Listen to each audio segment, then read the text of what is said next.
good for the guys to earn a day of rest, or kind of our recovery days, what it's been ever since Hoover on Mondays and then back to work today. And he was involved in everything, but I don't know if he could have gone full speed, but he was cautioned to not go full speed through everything. So he did everything that our guys did, just not as much as he might normally do. How important is it that Xander pitches in some capacity, since he hasn't pitched in over a week in a game? No, just I think more importantly, last year he didn't get an opportunity to throw here.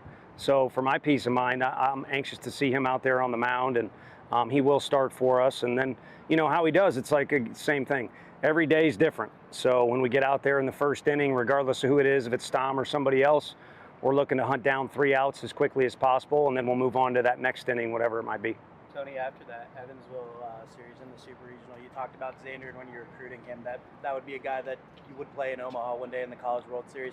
Just with that opportunity coming up for him, how excited are you for it? We're really excited. I think kind of the mindset more there, the comment was related to, this is the guy that has the ability to pitch on the weekend, which he's accomplished that, and help pitch your team to Omaha, which he did last year as well. I mean, it's so crucial every game that you play, and he's logged a ton of innings for us in his career with us, and just been a good leader and a good teammate as well. So I think that vision was accurate, but now I don't want to call it gravy or anything like that, but now it's time to enjoy the opportunity for him to compete, and then for us to enjoy the opportunity to watch him compete, while at the same time just kind of managing the game as best we see fit. How important is the work you guys have done in the transfer portal the last 2 years, been in getting to Omaha the last 2 seasons? I think it's been crucial because, things kind of started in 21 and certainly carried over into 22, where guys played a little higher than expectations, so good for them. But then on us in the office, it leaves you scrambling a little bit, because you're always trying to predict the future and kind of try and predict the draft, which is very difficult to do. And when guys kind of play a little bit better than maybe expectations, it pushes them forward. And so you got to make up ground, and the portal helps you do that for sure. The way Tavares has played at the plate and on defense, is that kind of what you've envisioned since recruiting him, like what he's done this last month for you? Not really. I mean, that one was different. That was a long time ago. He was really young.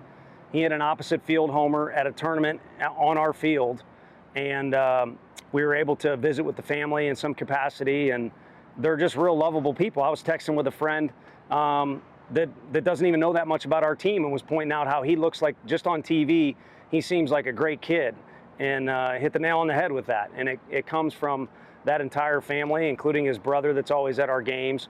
So we just thought, here's an in-state kid.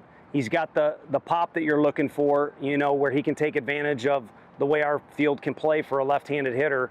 And then on top of it, again, just a really enjoyable kid. And again, we've talked about our team chemistry and camaraderie. That's very easy to do and throw it all under one blanket, but there's a lot of components to that, and he's a huge one.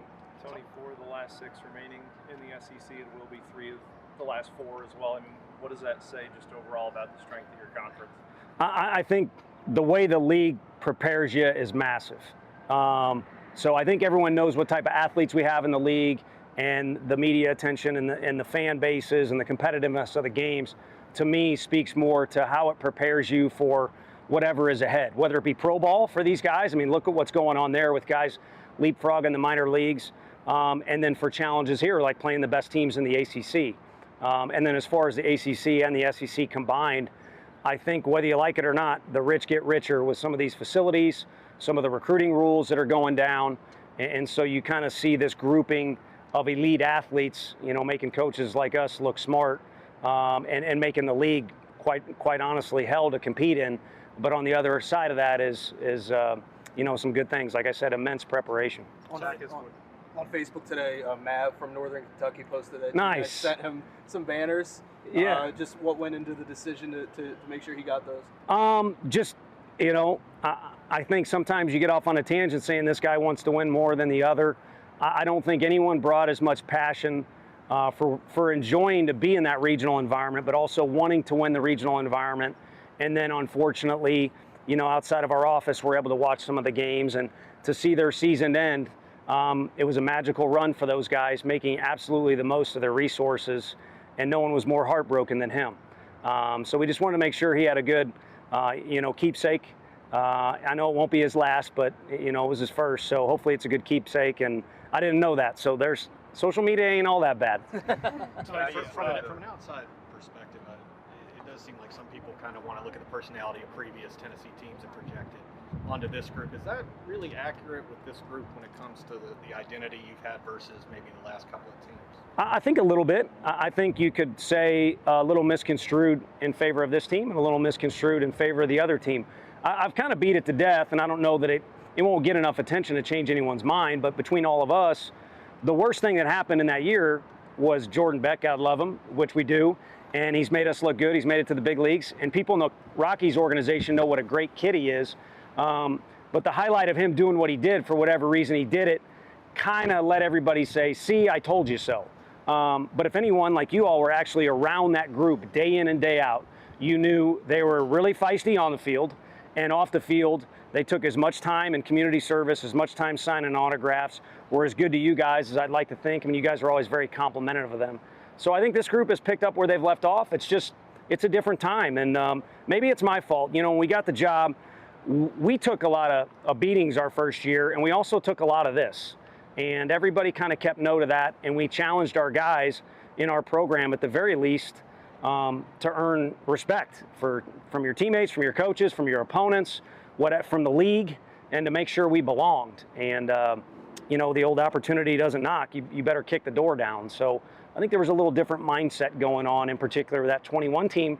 You know, they didn't win as many games, but you know, those guys did some things where we had to say in the locker room, let's tone it down a little bit, appreciate the intensity. So kind of some thoughts to that. Tony, guys the other day. Who were some other guys in Hunter's not in center field that you have confidence in out there in center? KT, Reese, Backus is shown in Lexington. The ground he covered and running into the wall was shades of what Ensley's capable of doing. And Dylan's been out there, Dylan's been really good for us in left field, but he's been out there. You know, I trust Christian Moore at a very high level on the infield. So while he'd like to be out there to show his athleticism and it's fun for him to run around, I think we trust him on the infield too much. So there's a lot of guys. I mean, you've seen us use all the outfielders we have used this year. The only one I'd take out of that group is Charlie Taylor. We're just not going to do that again.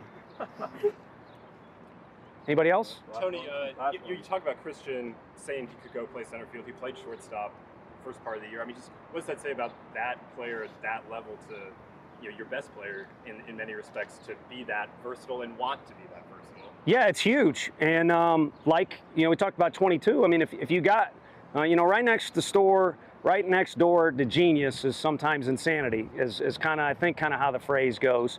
And some of those personalities in there are guys that really want to win, and it comes out in a bunch of different ways. So again, regardless of what portrait you want to paint of any of our best players, the thing we have going on is the guys with the most talent also have a lot of work ethic, but definitely have the willingness or attitude that you want, very receptive to coaching and willing to do whatever you ask them to do. So if he's doing it, then everybody else should certainly be doing it as well, and vice versa. So it's kind of a nice go around in the locker room. Thanks, Tony. Thank you.